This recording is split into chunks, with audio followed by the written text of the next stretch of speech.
ছেলেদের আইবুড়ো ভাত খাওয়ায়, এটা জানো কেন?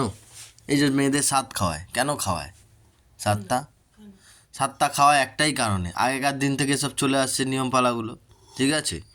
যত সব আগেকার দিনে সব খাওয়াতো সাত, আগেকার দিনে নর্মালে বাচ্চা হতে গিয়ে মারা যেত, ঠিক আছে? সেই জন্যই খাইয়ে দিত। এদিকে মা খাওয়াতো, মেয়ের বাড়ি মা খাওয়াতো, বন্ধু বান্ধব খাওয়াতো, এই জন্য খাইয়ে দিত যে এরপর খাওয়াতে পারি কি না। এই যে আইবুড়ো ভাত, মেয়েদের তো আইবুড়ো ভাত খাওয়ানোই উচিত না, উচিত শুধু ছেলেদেরকে খাওয়ানো আইবুড়ো ভাতটা। তার কারণ হচ্ছে ছেলেদের এই আইবুড়ো ভাত নয়, এইটার নাম রাখা উচিত ছিল শান্তির ভাত।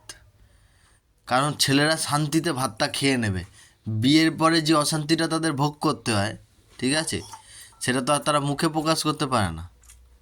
তখন আর সেই ভাত ভাত খায় বটে, কিন্তু ওটা শান্তির খাওয়া না,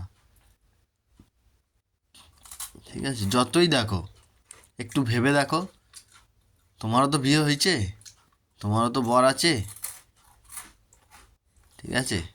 কেন বললাম, অশান্তির খাও, ও তুমি বুঝবে না ওসব ব্যাপার। তুমি অশান্তির খাবার খাও না না, তা বললে কেন? ওই তো কি বললাম? কি ওই তো? কিছু না, এখানেই থাক, বেকার বেকার।